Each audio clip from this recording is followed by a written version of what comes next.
নমস্কার। কবিতা পাঠের সময় এখন। মার্চ মাস কবিতার মাস। মার্চ মাসের কবিতা,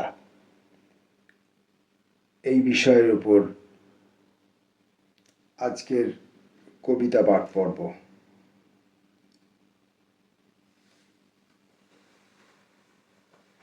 এই কবিতা পাঠ পর্বে আমরা বরিষ্ঠ কনিষ্ঠ, খ্যাত অখ্যাত, স্বীকৃত অস্বীকৃত, অতীত বর্তমান, বিভিন্ন সময়ের বিভিন্ন রকম কবির কবিতা একত্রে পাঠ করে থাকি। যাদের কবিতা পাঠ করি তাদের সময়ের কারণে অনেকেই পরিচিত পঠিত, আবার যারা এই সময়ের হাল আমলের তারা অনেকেই অপরিচিত অপঠিত। সকলের কবিতায় আমরা সমান গুরুত্ব দিয়ে পাঠ করতে বিশ্বাসী। প্রথম কবির নাম নীহার রঞ্জন বিশ্বাস। শিয়ালের চোখ ও লণ্ঠন। তুমি খুব সুন্দর ও সাবলীলভাবে মিথ্যে বলতে পারো। তোমার নিপুণ শিল্পশৈলী ও তুখোর দক্ষতায় তুমি নিজেও জানো তোমার সীমাহীন ব্যাসে লোভের বৃত্ত, প্রাণে পূর্ণতা। আমি তোমাকে বারবার পাঠ করি, ভিজে উঠি নৈপুণ্যের অন্ধকার সোহাগে।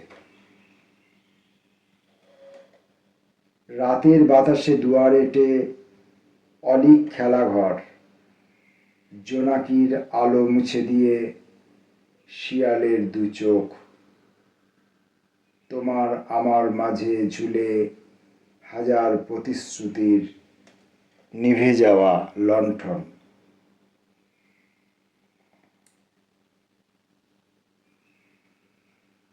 এই সময়ের একজন কবি, একজন সম্পাদক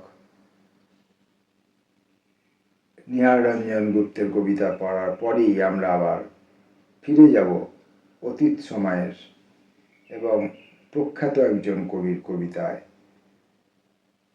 এবারের কবি নীরেন্দ্রনাথ চক্রবর্তী, মাঠের সন্ধ্যা।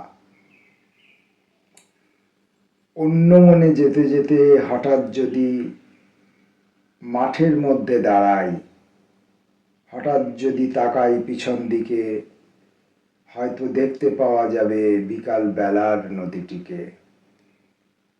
ও নদী, ও রহস্যময় নদী, অন্ধকারে হারিয়ে যাস নে, একটু দাঁড়া।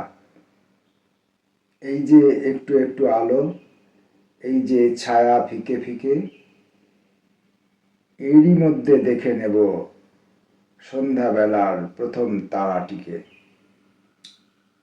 ও তারা, ও রহস্যময় তারা, একটু আলো জ্বালিয়ে ধর, দেখে রাখি আকাশী কোন বিষণ্ণতা ছড়িয়ে যায় দিকে দিকে। দেখে রাখি অন্ধকারে উড়ন্ত ওই ক্লান্ত পাখিটিকে। ও পাখি, ও রহস্যময় পাখি, হারিয়ে গেল আকাশ মাটি, কান্না পাওয়ায় কি করুণ সন্ধ্যা। এ কোন হাওয়া লেগে অন্ধকারে অদৃশ্য ওই নদীর দুঃখ হঠাৎ উঠল জেগে। ও হাওয়া, ও রহস্যময় হাওয়া। আবার আমরা ফিরে এলাম বর্তমান সময়ে। বর্তমান সময়ের একজন কবি, ছড়াকার, সাংবাদিক অংশুমান চক্রবর্তী। 22 গজে ঝড়। খেলতে পারি ব্যাটে এবং খেলতে পারি বলে, খেলতে পারি এককভাবে, খেলতে পারি দলে। স্ট্রেট ড্রাইভে ছক্কা মারি, সুইপ শটে 4। গ্যালারিতে আওয়াজ ওঠে, দারুণ, চমৎকার। দল জিতলে উল্লসিত, নৃত্য করে মন, উদযাপনে সবাই মাতি, বিশাল আয়োজন। অফ ফর্মে রানের খরা, শূন্য হাতে ফিরি, সমালোচক কণ্ঠ ছাড়ে, জঘন্য, বিচ্ছিরি। অধিনায়ক দেয় বসিয়ে বহুদিনের ছুটি, হন্যে হয়ে খুঁজতে থাকি নিজের যত ত্রুটি। ব্রাত্য দলে একই বলে এককভাবে খেলা, চলে কঠোর অনুশীলন সকাল বিকেল বেলা।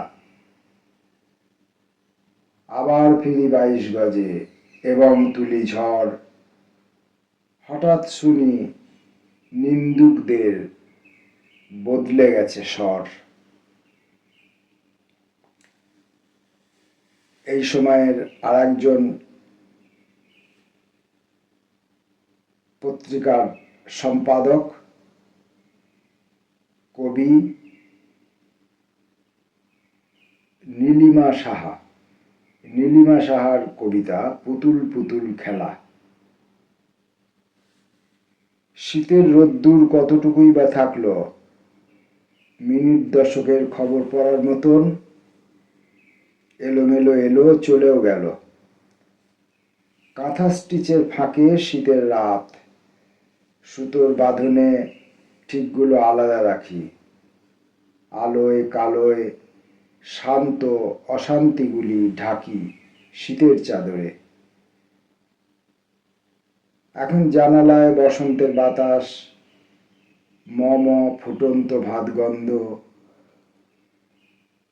সাষ্টাঙ্গে খেলা, পুতুলের রান্না বান্না খেলা উঠছে হঠাৎই, কান্না, সংশয়, আপোষ, আবার তোল্লাই, তবু তেলে জলে মিলে মিশে থাকা। বিশ্বাস বড় কঠিন শব্দ, পলকা পলকে ভিত নড়ে ওঠে। শীত ভয়ে আবার বন্ধ করি জানালা। আমাদের কাছের মানুষ, পত্রিকার সম্পাদক, সংগঠক, সাহিত্য সংগঠক, কবি, আলোচক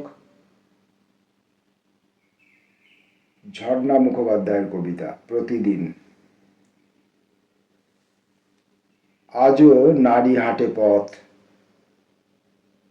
ফুল ফুটেছিল যেদিন, চোখে ছিল ভাষা, কাঁথায় এঁকেছিলাম ফুল। এখন আবেগ নেই, দরজা বন্ধ, বিষাক্ত বাতাসে শ্বাস নেওয়া কষ্টের, অস্তিত্ব মুছে দেয়। বিশ্ব নারী দিবস পালন করি।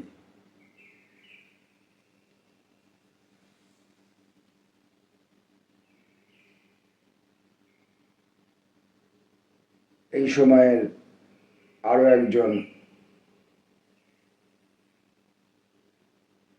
সচেতন, শব্দ সচেতন, চিত্রকল্প সচেতন, সময় সচেতন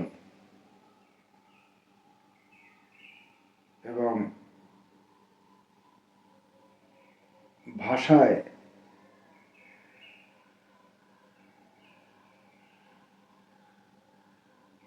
নিয়ন্ত্রণকারী একজন কবি, প্রদীপ বিশ্বাস। দীর্ঘ ভুল ভেঙে। অবিভাজ্য দুঃখে একা, তার কোনো মৌলিক প্রচ্ছদ নেই। ভাত কাপড়ের হাসি, কষ্ট গোপন, মৌন দিন সয়ে আছে নানা ধর্ষণ। দীর্ঘ ভুল ভেঙে আজ করো তাকে ধেয়, নচেৎ পাবে না সেরা প্রতিবেদনেও।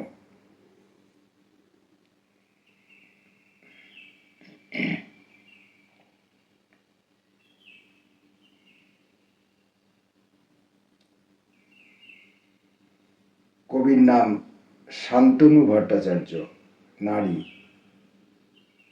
প্রচুর কবিতা লেখেন, প্রচুর কবিতা পাঠ করেন, কবিদের সঙ্গে সংযোগ বজায় রাখেন।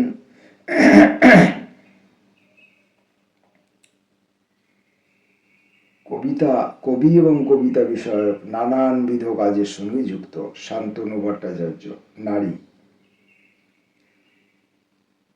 আজ কোনো কটু কথা বলবো না তোমায়, খুলে দেব তোমার ডানার পর।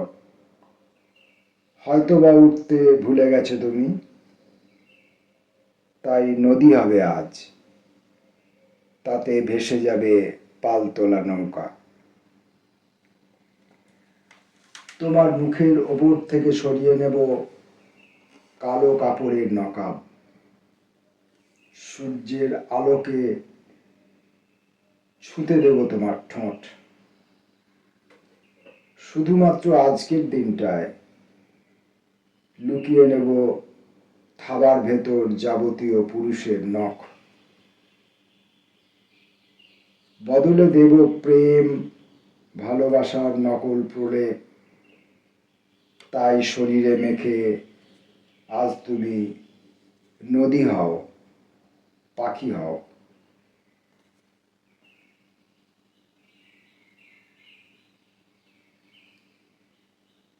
একজন সংগঠন কর্মী, একজন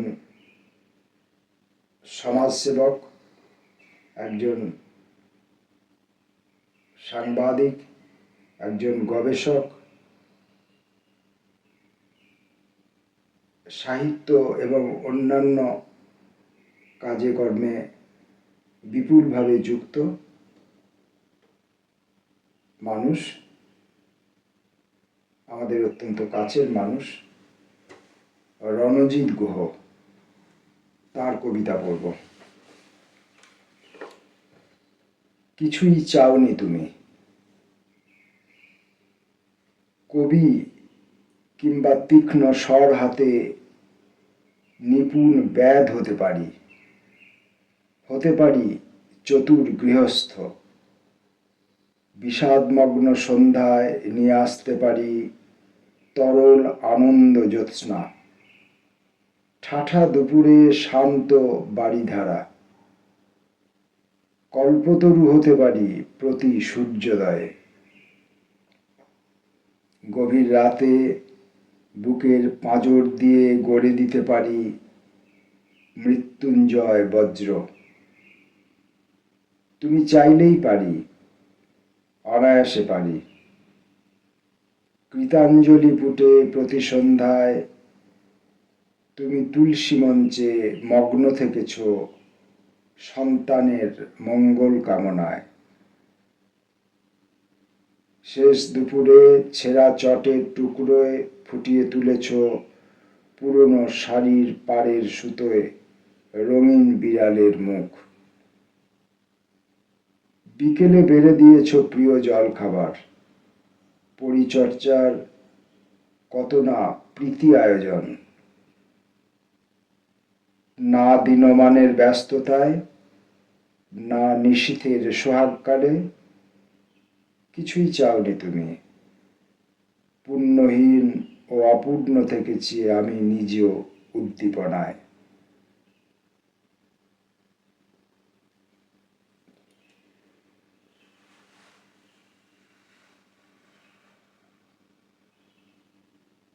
বাবলু গিরি, পত্রিকার সম্পাদক, কবিতার পাঠক, অনলাইনে সাহিত্য চর্চাকারী, একজন অতি পরিচিত বাংলা কবিতার জগতের মানুষ। বাবলুগিরি, রূপ অরূপের খেলা। একই কথা আমি একভাবে বলি, তুমি অন্যভাবে, তিনি আরেকভাবে, অথচ সেই 11 ব্যঞ্জন বর্ণ আর 39 স্বরবর্ণের রূপ অরূপের খেলা আমার হৃদয়ে অফুরন্ত প্রেম ভালোবাসা, অথচ প্রকাশ হয় স্বার্থপরের মতো, কোথাও একটু বেশি, কোথাও মেপে মেপে। কোথায় যেন কেউ সব কিছু কেড়ে নিচ্ছে, কোথায় যেন আমার ব্যাকুল কথা কেউ বলতে দিচ্ছে না, কোথায় যেন আমার গোপন কান্না অবরুদ্ধ হয়ে আছে, কোথায় যেন আমি 50 অক্ষরের ভিড়ে হারিয়ে গেছি শব্দহীন এক ক্লান্ত কোকিল। মনে হয় 1000 বছর ধরে যার অপেক্ষায় আছি সে আসছে আমায় অনাদিকালের মতো মৌন করে দিতে। আজকের মার্চ মাসের কবিতা পাঠের কবিতা পাঠ শেষ করব পরবর্তী কবিতা দিয়ে। এই কবিতার লেখক একজন শিক্ষাকর্মী, ইতিহাস গবেষক, সমাজ সংস্কারক, সমাজকর্মী, নানানবিধ শিক্ষা এবং অন্যান্য বিষয়ে গভীর চিন্তাশীল ব্যক্তি, রাজনীতি সচেতন এবং সর্বোপরি একজন নিষ্ঠ কবি রূপক দাস। আমি ও আমরা। তুমি আমার লেখা একটা কবিতা শুনবে বলেছিলে, অথচ বিশ্বাস করো আমি যে কথাগুলো লিখি সবই বানানো। আমি নিজের সঙ্গে যে কথা চালাচালি করি তা কখনোই লিখিনি। পাছে তোমরা আমাকে জেনে যাও আমার দোষ গুণ, ইচ্ছে অনিচ্ছে, আর সেই আসল কথাটা যা আমি লিখিনি কখনো, যা আমি কখনো লিখতে পারবো না, লিখে রেখে যাব না। কারণ আমি এখন আমার আমিকে আর পছন্দ করি না। আমরা এখন খুব প্রিয় শব্দ আমার, কিন্তু এ নিয়ে আমি এখনো কোনো লেখা লিখতে শিখিনি। এই ছিল আজকের পর্বের কবিতা পাঠ। আজকের কবিদের মধ্যে নীরেন্দ্রনাথ চক্রবর্তী ব্যতীত সকল কবি বর্তমান এই সময়ের, এবং এরা প্রায় সকলেই ব্যক্তিগতভাবে আমার পরিচিতির বহর হয়তো কোথাও কম বা কোথাও বেশি, কিন্তু সকলেই কোনো না কোনোভাবে প্রত্যক্ষ বা অপ্রত্যক্ষভাবে পরিচিত। তাই এদের প্রত্যেকের কবিতা ভাবনা, কবিতা ভাষা, কবিতার বাক্য চয়ন, বাক্য বিন্যাস ইত্যাদির কাছে আমি ব্যক্তিগতভাবে ঋণী। কবিদেরকে নমস্কার জানাই সকল পাঠককে।